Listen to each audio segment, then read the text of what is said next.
Side 2, line 3. The 19th. Venus was 2.5 cubits below Beta Capricorni. We are now on side 2 of VAT 4956 in the 10th month, the 19th day of the month. And this observation works out to be the morning of February 2nd, 567 BC. Venus was indeed below, or south of, the star Beta Capricorni. Side 2, line 5. Month 11, the first of which was identical with the 30th of the preceding month. The moon became visible in the Swallow. Sunset to moonset, 14 degrees 30 minutes. The north wind blew. At that time Jupiter was 1 cubit behind the elbow of Sagittarius. Month 11, day 1 is February 12th, 567 BC. As we can see here, the moon became visible in the Swallow, that is, in the constellations we know today as Pisces and Pegasus. We also see the recording of another lunar 3, sunset to moonset, 14 degrees 30 minutes, which works out to be an interval of 58 minutes. When we go into Skyview Cafe for this date, we find that the sun set at 1742, where the moon set at 1851, which is an hour and 9 minutes. This works out to be 17.25 degrees.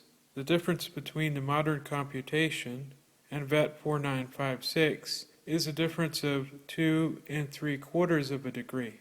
While not pinpoint accuracy, 2.75 degrees is pretty close. Line 5 went on to observe that Jupiter was 1 cubit behind the elbow of Sagittarius.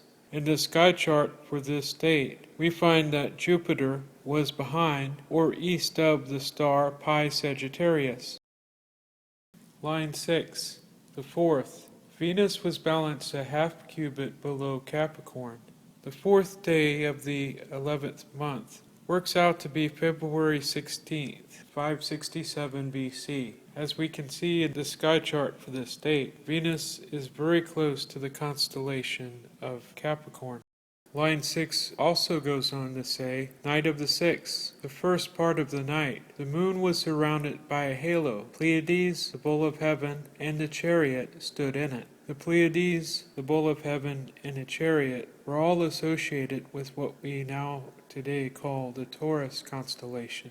While obviously we cannot reconstruct the halo that appeared around the moon, if we notice the position of the moon in this sky chart for February 17th, 567 BC, that is the 6th day of the 11th month, we can see its relative proximity to the Taurus constellation. Therefore, if we imagine a halo around the moon, it's not too hard to imagine that it surrounded the Taurus constellation. Line 12, month 12, the 1st, of which followed the 30th of the preceding month. The moon became visible behind Aries, while the sun stood there. Sunset to moonset, 25 degrees. This works out to be the evening of March 14th, 567 BC. While the sun was setting, the new moon appeared in the Aries constellation. Line 12 also reports another lunar 3, from sunset to moonset, 25 degrees, which works out to be a 100-minute interval. In Skyview Cafe for this date, we find that sunset was at 1804 and moonset was at 1948, a difference of 104 minutes, or 26 degrees, which is only 1 degree more than what was reported by VAT 4956, a very close match. Line 13, night of the 2nd, the moon was balanced 4 cubits below Eta Tauri. The 2nd day of the 12th month worked out to be March 15th, 567 BC. As we can see from the screenshot, the moon was below or south of Eta Tauri, which is a star in the Pleiades. Line 16, the 12th. One god was seen with the other. Sunrise to moonset, 1 degrees 30 minutes. Month 12, day 12 works out to be March 26, 567 BC. From the sky chart of this date, we can see that the sun and moon made a brief appearance in the sky at the same time. The sun rose as the moon set, and line 16 records a lunar 3 of 1 degree 30 minutes. An interval of 6 minutes from sunrise to moonset. When we go into Skyview Cafe, we find that the sun rose at 6:06 and the moon set at 6:08, a difference of 2 minutes, which works out to be half of a degree. Therefore, the difference between the observation on VAT 4956 and what we've computed here is little more than a degree, which is so close we can consider this a good match.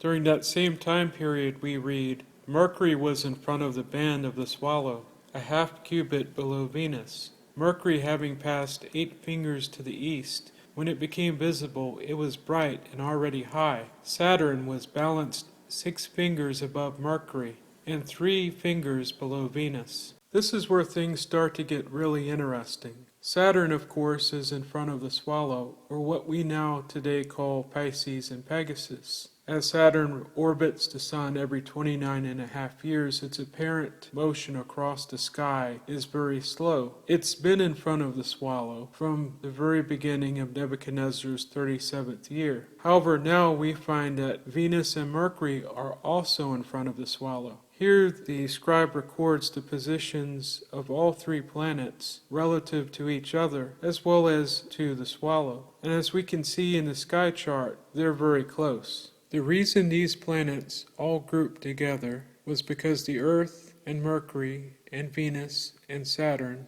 were all aligning and would remain aligned for a number of days. Therefore, this is another observation that solidly locks Nebuchadnezzar's 37th year to 568 to 567 BC.